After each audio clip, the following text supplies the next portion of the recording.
μιλήσουμε για τα βήματα της Ίδρυσης εκδόσεις και Βιώσιμη Ανάπτυξη.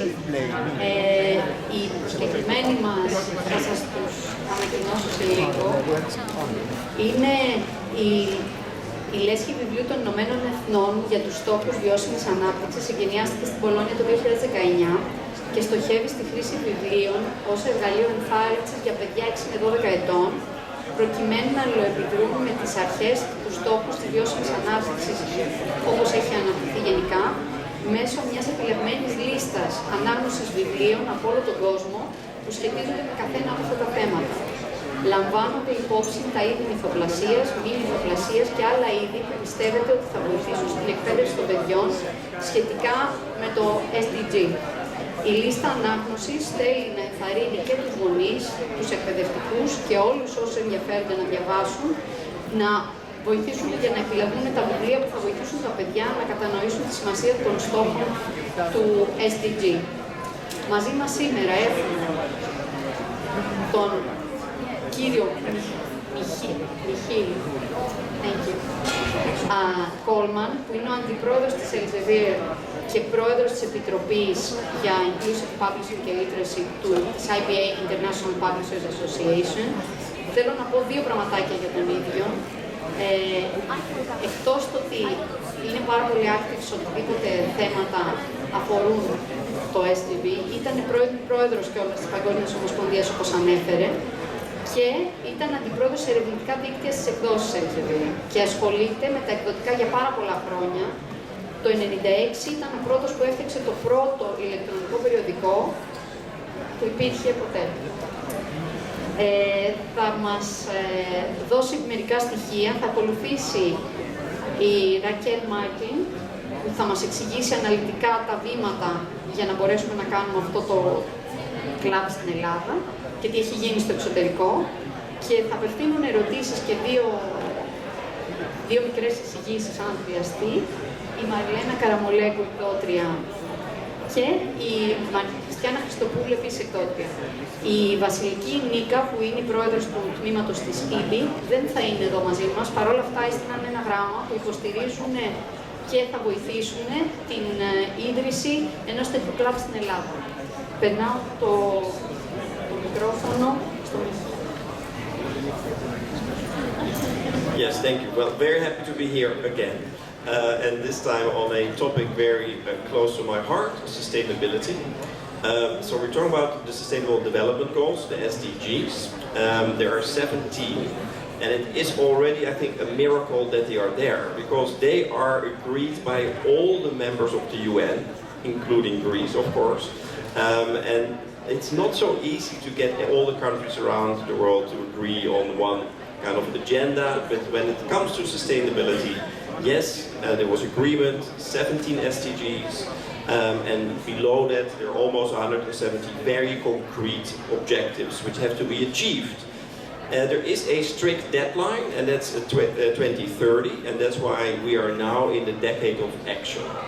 So the International Publishers Association, which is this umbrella organization representing publishers worldwide, and the Greek publishers are also a member. They have been working closely with the UN for many, many years. And so when I was IPA president, we were thinking, what could we do next? How can we kind of really make a difference around the SDGs? And together we came up with this idea to start a book club, the SDG Book Club, which is for kids between the age of 6 and 12. And then we started in the 6 UN official languages.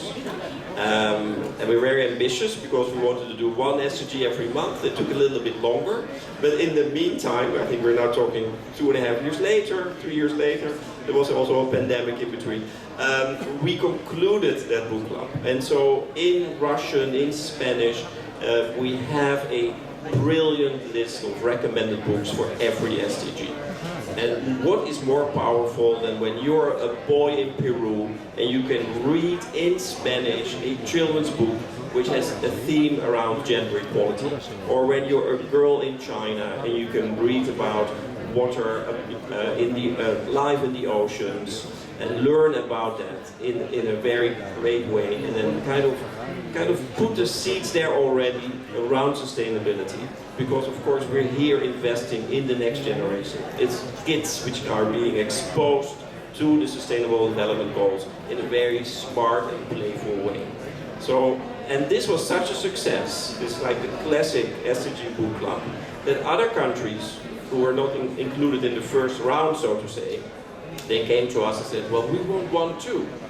And maybe it's time for me to hand over to Rachel, because she was very much involved in kind of expanding the SDG Book Clubs around the world. But before I do that, I should say, I mentioned the IPA and I mentioned the UN. They were the founding members. But it was actually a brilliant coalition of everybody in our sector getting together. So it was the Bologna Book Fair. Oh, Elena sitting there front row, who was like, you know, in from the beginning. We had a little chat in Taipei, and Elena said, I'm in, this is perfect, I'm supporting it.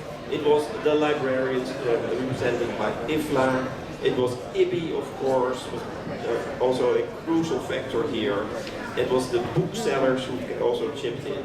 And all together, and this is not often happening in our industry, that we all agreed, in all in the same sense of purpose, and we made this work and make it happen. Over to Rachel.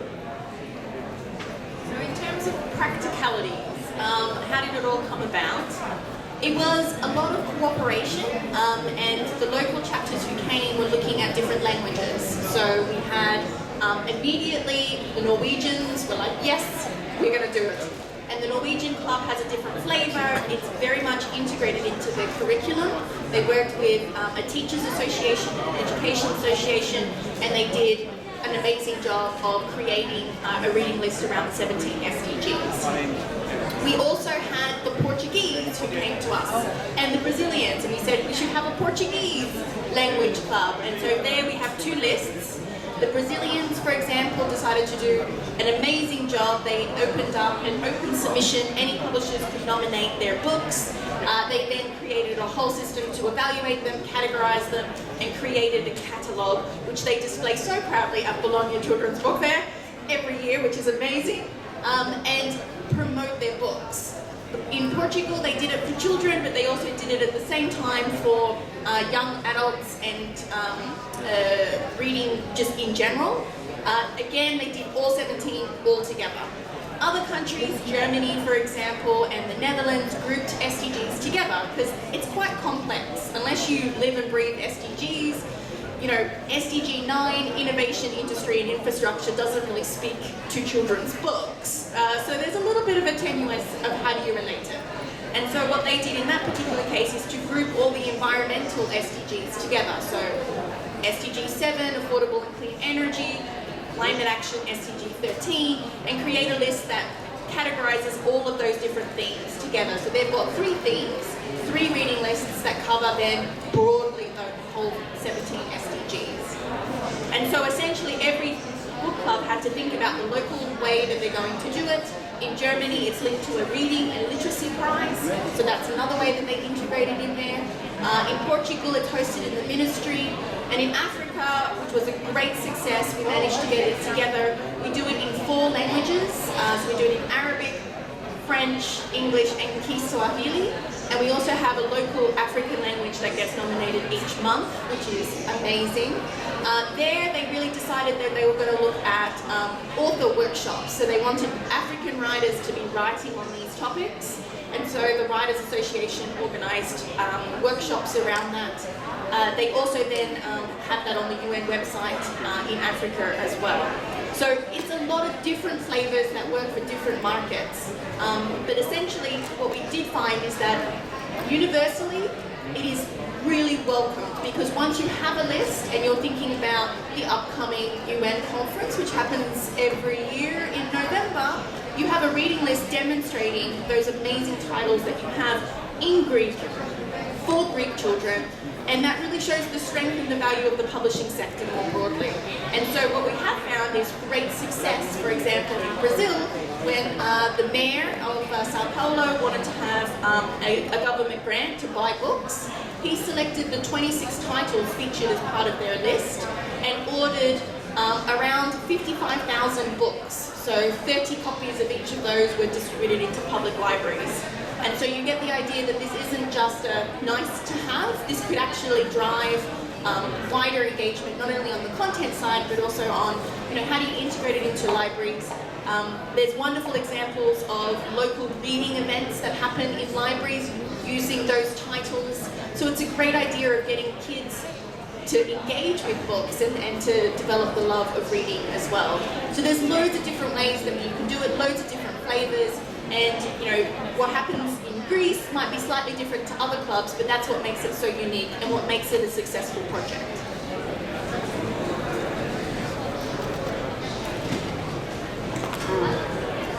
Should we ask you questions directly, or would you like to have a comment? No.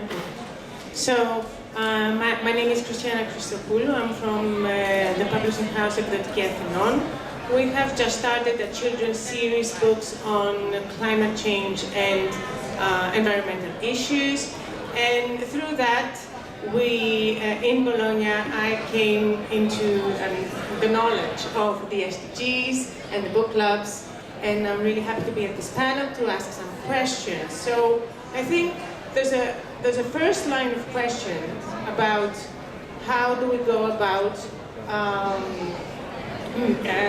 deciding who is going to be in the committee, who is going to choose the books.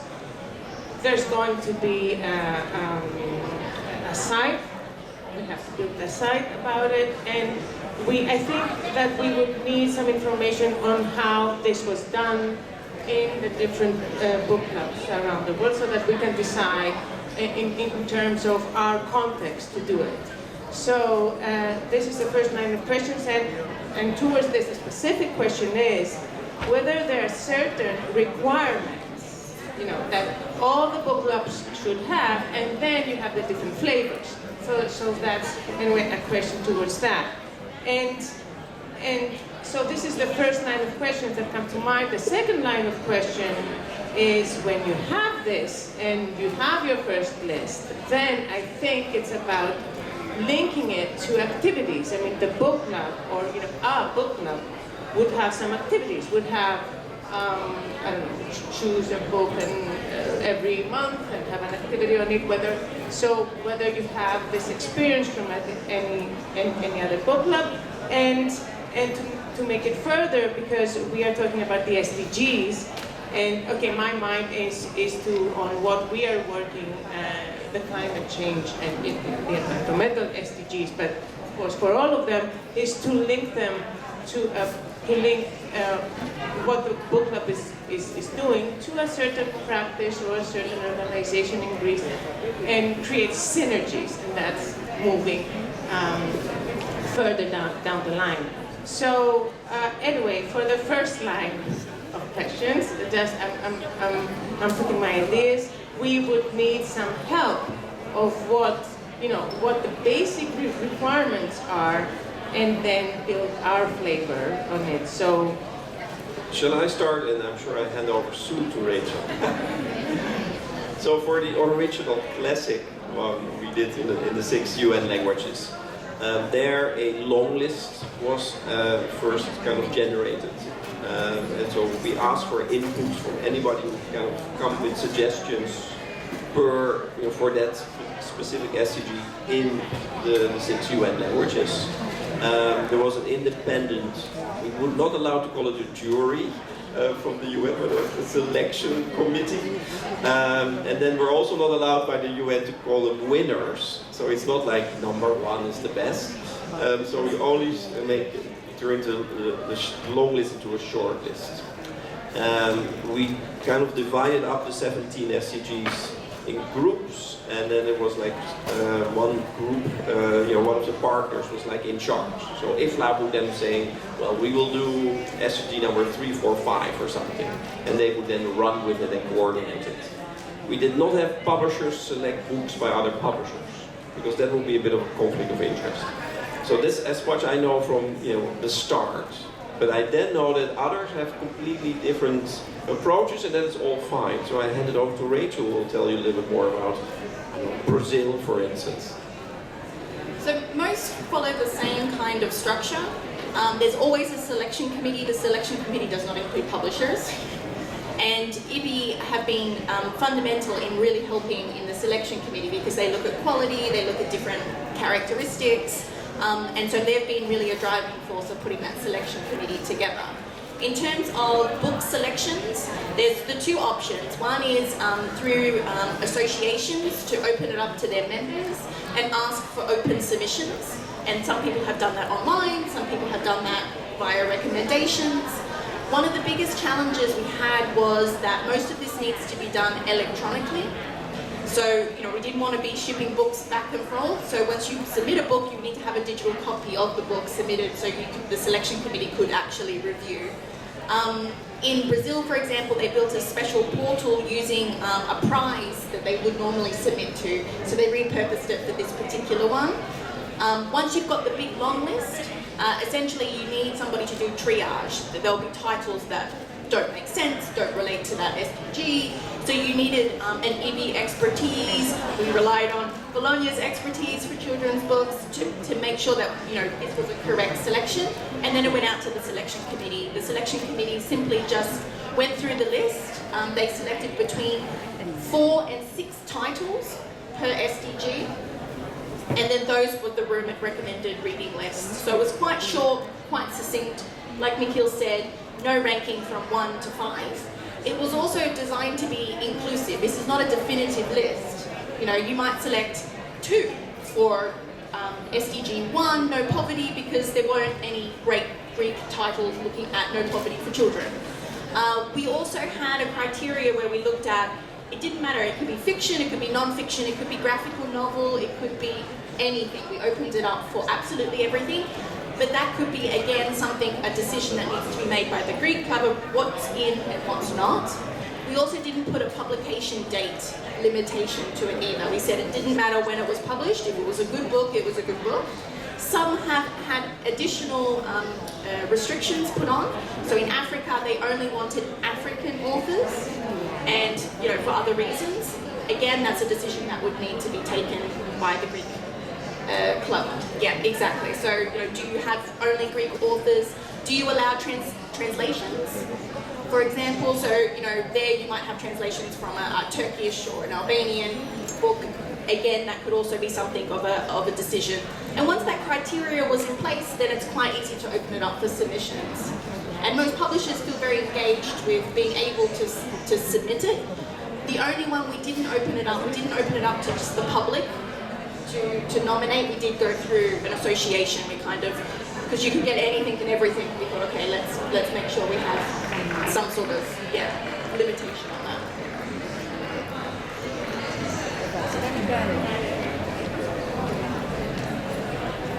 Hello, it's very nice to have you here.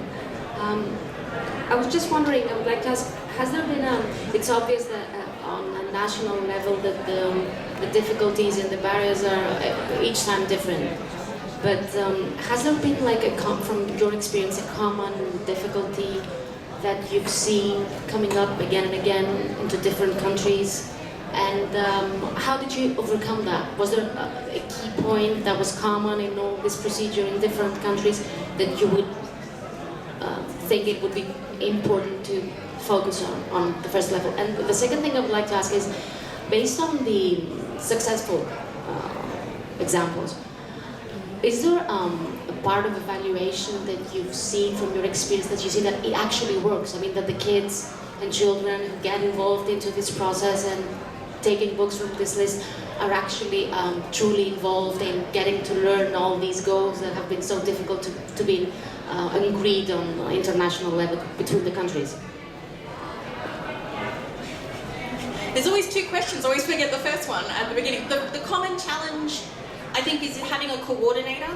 So obviously having the experience, I think the IPA, myself and others, and the UN, we're definitely willing to support and guide and give you any sort of insights we can. But you do need somebody who is part of your publishing sector, who is Greek, who would be able to kind of run with this in a project management kind of way. And it is a little bit of a heavy lift, let's be honest, in that you do need somebody who kind of gets it and understands the different players and can bring everybody together. has to be full-time at all. It's not hugely burdensome, but it is, setting up meetings. You need a selection committee. You need emails to go out. Now we have loads of resources that are available these days, like templates of, what the email looks like to the selection committee that you could easily translate, and we're happy to share those. But yeah, you do need somebody who's that point of contact and that would be able to kind of help drive those meetings and those agendas. So I think that's really the common challenge. We often come up with a funding issue. So the Brazilians, for example, they got some funding. I think it was sponsored from a paper company who wanted to sponsor this and to give them some money to do the submission system. So they had the online one. Again, totally fine. That's how they were going to do it. Others have sort of looked at more government funding available for it. So that's something that you might want to pursue. Other than that, it's very much donation of time, resources, good energy, goodwill, love of books to sort of get us over the timeline there. In terms of what success and what really made a difference, I think having a list which is created and agreed upon by everyone in the book chain is the most crucial ingredient, because we had librarians, we had publishers, we had booksellers, we had book fairs, we had everybody lined up. So it was really interesting. Once we had a list, everybody wanted to send it out as a press release. Everybody wanted to promote it. Everybody wants to drive interest to it. Having some communications around that. What are those books? What do they represent? And being able to kind of talk about it as one united voice as the SDG Book Club of local country has been incredibly helpful as well. So I think just having everybody have that buy-in at the beginning has enabled a lot of the successes to happen. And I think having something already in place fits into a lot of the government agendas. So, like I said, there'll be big conferences that come up, there'll be International Women's Day, there'll be International Children's Day. There's a lot of opportunities here to tie in ready-made lists. And it's not that it ever finishes. So, the Brazilians come to me every year and like, we're ready for the next one. We want, young adult books. We want, let's do climate, and I'm like, yes, let's do it. Let's share best examples of what happens. So you are part of a network. There's local chapters, but we want to convene everyone together at these book fairs and exchange. Hey, we're doing this. We think this. What about that? And try and develop a little network here of all the different wonderful local chapters. Absolutely. Cooperation and also get going, because often we see people like the concept and they talk about it, but they don't take action. I should also mention that the UN has beautiful websites with all the things you can do as part of the book club. And we've seen amazing examples, like bookstores, they came up and made a special corner about the SDG books. And schools who make a book club around it. And so all these examples from around the world, and you can just step into them. So in that sense, your timing is really good, because you can translate it to the Greek situation or translate it into Greek, and then just use it here as well. Because that was one of your questions, I think, a while ago. Of course, we're here to guide and advise. Thank you very much. Ferdinand, would you like to come and have a closing statement on this? So, thank you very much. He's going to do the closing statement as the president of as our president. I would only thank you very much for your time and really apologies for all the upside down with the schedule. I say because this is a great idea, we follow, I think all publishing associations agree, everybody agrees, EV, which is very important, and librarians agree, so the team is ready.